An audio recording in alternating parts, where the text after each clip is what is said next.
Today I am doing Ask Sam, and today I am helping all those people missing good old Jason Witten and his morning live. So today I thought I would try and be Jason for just around 15 minutes to help everyone with their, I guess, loss aversion to not hearing from Jason. He's actually doing some pretty cool things at the moment. He's running around doing some coaching.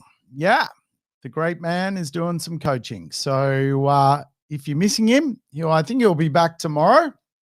Morning, Alison. Thank you for tuning in today. I'm stepping into the shoes of the great Jason Witten and certainly trying to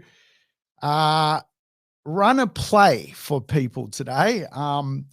So certainly my skill set, if you like, is more yabbering along rather than using the pen. But as they say, the pen is mightier than anything. So wanted to sort of talk about time in the market today and talk about something which happens to a lot of investors, which I refer to as the flat line. So as you're probably across it, when we look at the marketplace, there's certain properties that are skyrocketing in value, and then there's other properties which are, softly going up in value, and you get these kind of value extremes in the marketplace. And for many property investors, because of price points that quite often property investors buy within, they're sort of buying in that sort of get-going marketplace. Quite often what you see with more expensive properties, people have got to trade in to push the values up. So you often see that with property investment. So quite often with property investment, because a lot of people are buying for $300,000, $400,000, $500,000, $600,000, that marketplace is kind of lumbered in almost with the first homeowner market a lot of the time. And it's like people coming to that marketplace really are using cash or equity, whereas opposed to sort of that $1 million plus marketplace, generally people getting in there have a trade in. So they're flipping something, they're selling one property, they're moving, they're upgrading. So you generally see this kind of correlation of sort of, more growth in higher price points. And so what happens to a lot of property investors, now this is me being Jason, we have a little starting point, right? And if you like, we're going to go up this ladder. And for many property investors, the end point is really the asset doubling, if you like, in value. So we want to start, we want the asset to double, and we need about 15 years to go on this journey. What happens to a lot of people is they get to this point, which is what I call the flat line. Basically, yellow is not a very good color, is it? Let's go with blue. So basically what happens is their asset, if you like, people start to question whether what is going on with the asset. I've only made $100,000, or my asset, is stagnated, but the rest of the market is flying along. And quite often you compare what you've bought to many people who perhaps are part of that upgrader marketplace. So what happens is a lot of people then end up in this place where they get sort of spat out of the real estate market. They get to a flat line period, and really the asset, if you like, and the person start to make a decision. Should they keep going and wait it out, or should they take a loss or just move the asset for, a can of Coke, so to speak? So this happens to a lot of property investors. They get to this sort of period where I guess you would call it like a flat line. And one way to kind of consider the flat line, if you like, let's call this the flat line, is we need to know whether our asset is going to keep moving or indeed it's actually going to get stuck. The best way to understand that is when we think about real estate as an investment vehicle, generally we're buying an investment that someone is going to see value into the future. We're exchanging money today for more money later on. And so quite often, if we're going to see our asset continue to bubble along, it's the sophistication of the market basically identifying that what we have is valuable. And quite often in our first 5 years of owning real estate, the market doesn't necessarily see what we own as sophisticated. We've bought something relatively inexpensive in the market because we're using the rental return to hold the asset. And after a period of time, we start to go, well, is this really actually working? And what I often see with investors is they've done the hard work. You've got the asset. Now you've just got to keep going. And a lot of property investors start to question whether their asset is actually sophisticated enough to keep going. Now, this is a really good question because there are some indicators which will tell you whether you've bought an asset which is sophisticated enough to keep going. Certainly, I see the flatline effect occur, and some properties actually are not sophisticated enough to keep going, and they tend to start to go down in value. So you hold them for a period of time, they don't resonate with the market, and then really the only place for them to go is down. So how can we tell the difference with what we're holding? And for me, I've been through this emotionally. I've been through this also with, assets I own. I've had assets which I've questioned their sophistication.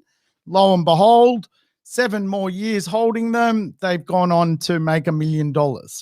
So how do we know where we're at when it comes to, is our asset going to keep being appealing to the market, or is it going to start to decline in appeal?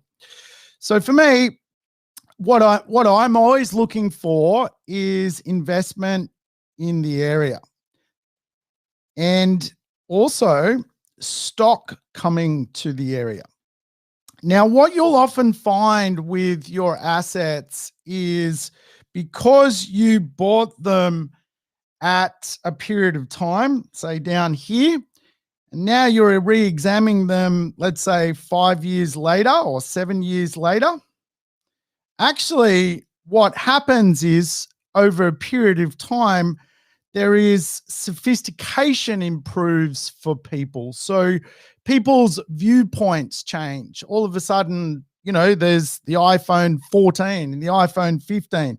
So it's an interesting place to be because here you're buying something that you're hoping someone will actually like, and the appeal of the asset will continue to improve. That's the point of doing a long-term strategy. You're buying something that gradually actually improves, and at some point, the sophisticated marketplace will come in and really pay more for it.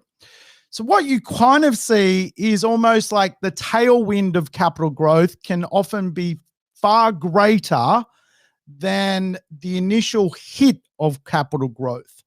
So by way of example, the property, for example, that I recently made $1 million out of, I bought it in 2011. By 2013, it had done zero. By 2015, it was probably up about $200,000. By that point, I was like, well, happy, but I was also questioning, is that it? Is that the end? By 2021, the property had risen another $800,000. That $800,000, around $700,000 of that was all in 1 year. Okay. So in real estate, we often call that mean reversion. But what had happened is I bought an unsophisticated property in 2011. And by 2021, the market finally paid me for what it was. All of a sudden, it made sense to the marketplace.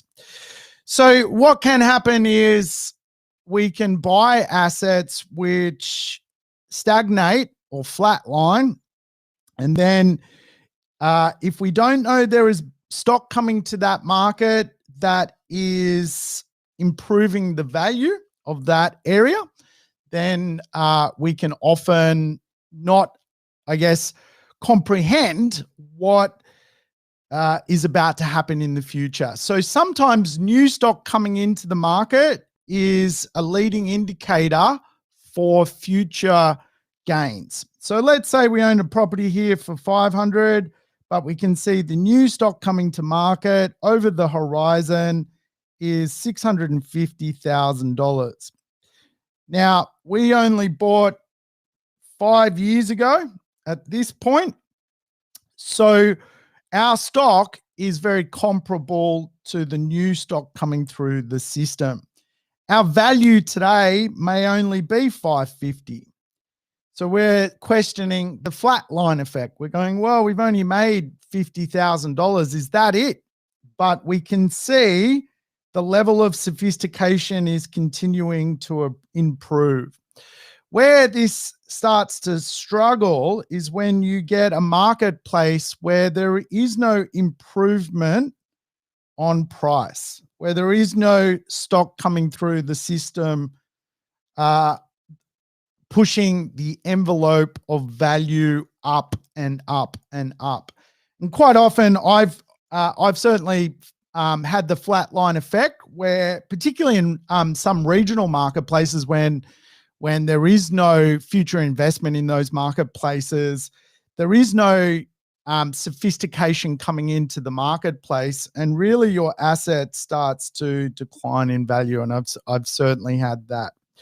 So obviously, when we think about where we are in the market today, one could say we're at a boom period.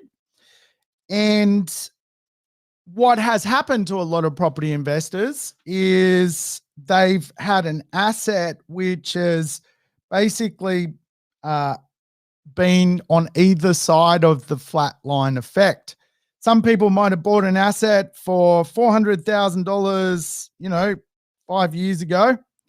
And today, after the boom, it's now only still worth $400,000. What happened during that 5 years? Their property might have gone down to $300,000. The boom has brought them back to where they are today. Other people have assets at $400,000 today, which are now, $500,000. So what next? What next? Now we are finally at a point where we are going from boom to actually boom recovery, which is what we want as a property investor. So the best way to understand the boom was we had 5 years of no growth, and now we had really one big year of 5 years worth of growth.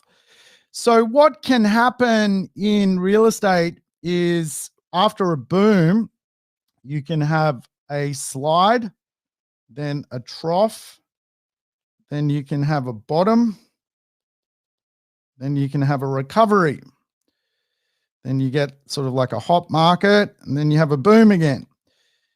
A little bit different this time as to where we're at in the property marketplace. We're actually at a period where we've got a boom, but we're actually now recovering from the burst of the boom. And we're now going into a place where we're more going to get growth of sort of 5% per annum on assets, 6%, which is what we actually want in the real estate marketplace. We want this sort of good, moderate level of capital growth rather than periods of total stagnation of no growth and then one big year of capital growth. And that's called mean reversion. So interesting where we're at the moment in the marketplace. A lot of property investors probably are here at the moment in this kind of, I might draw this again. This is why Jason's really good at this stuff. I'm not very good at actually using these bloody. So here we are. And the ultimate is the double. Our starting point and the loss.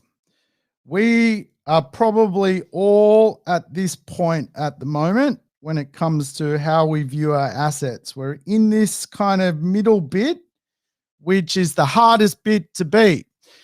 And again, I think when you look or analyze your assets, you potentially are about to see even more capital growth as the sophistication works its way down from the top to this kind of middle section of where your asset is today. Because when you started out buying assets, you quite often as a property investor spending 400, 500, and the trade up market is spending 1 million, 2 million, that kind of money. So they're people who trade up, sell something here they've made some money out of, and invest it here. And because they're investing it here, there's just more money pours into this kind of funnel, if you like. Because most of us invest here, and the reason we do that is because of affordability, but also the rental return. We don't want to here, you might buy $1 million asset or a $2 million asset and only get $700 a week. Here, you might buy a $500,000 property, but get, $500 a week. It's kind of the logic of a yield balancing act. So we need all these people eventually to come and pull us up. They're only going to pull us up if we have sophisticated assets which have been parked through a period of time. And this is very much what happened to me in a recent property. It was unsophisticated. It was cheap when I bought it. By 2021, it was considered sophisticated by the market. And all of a sudden, they were seeing it as a trade up. So think of it that way. You are buying a non-trade up here, and you get stuck quite often here, but you need someone to trade and want it later. And quite often that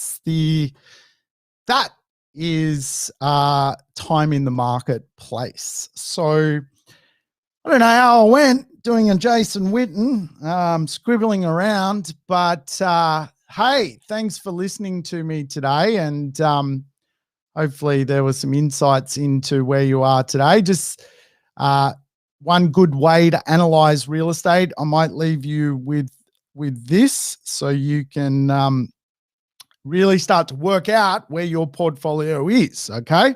So So when it comes to valuation,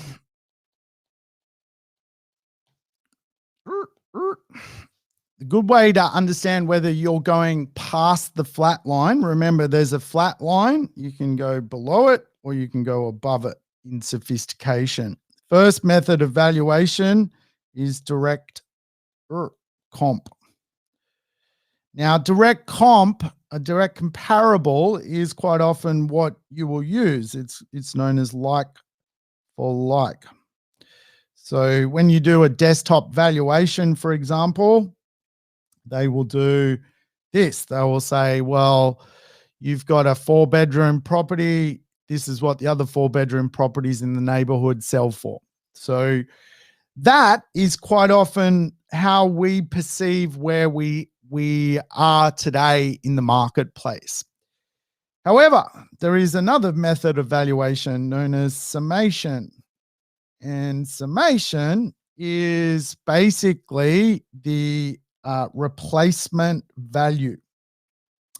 Now, if you were to go and look at your portfolio, you will notice that the replacement costs for your asset, let's say you bought a property for 400,000, direct comps, I don't know, let's just call it 500,000. You may actually see the replacement cost for your asset is actually $600,000.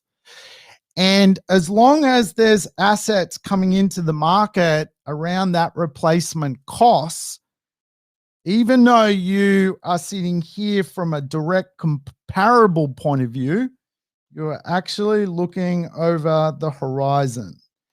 And when you look over the horizon and can't see replacement costs actually improving, you've probably got an asset which maybe we should all have a closer look at and potentially offload. And I've certainly got one. I've got one which basically, using the same logic, $400,000, the replacement cost is $350,000. The valuation here is $350,000. The direct and summation. Excuse my spelling. So you can see when I look at this asset that I own, I am now stuck. I've got no sophistication of the demand coming through. Replacement value for my asset is not improving, and the direct comparables obviously are the direct comparables. So in this case, I am going back to the flat line, and I can see for that asset, really it is not in a good place. It's not where it should be, and I now need to make a business decision. Do I sell the asset or hold on? And really, when I start to see, for example, this, I can tell that it's going to be years before I get anywhere with that asset. So it is flatlining and it is going to stagnate. And for me, I'm a kind of property investor which doesn't mind making a loss to create more opportunity, but not everyone can mentally handle that kind of stuff. So, the best way to do that is just stick out at more time. But you can see the polar opposite for other properties I own is the flatline effect. Today, the asset, let me choose, one asset today is $600,000 in my head. New assets coming into the market are $700,000. And if I was to do direct comparable, it's probably $650. If I was to use summation, it's $700. So I know I'm going in the right direction. Okay. All right. That's it for Jason Witten today. I hope you understood me, because to be honest, I don't use the pen and I was a bit nervous. So how did I go? Was I okay? All right. I might leave it at that before I do something even more stupid. Thanks for listening, guys. You have a great day.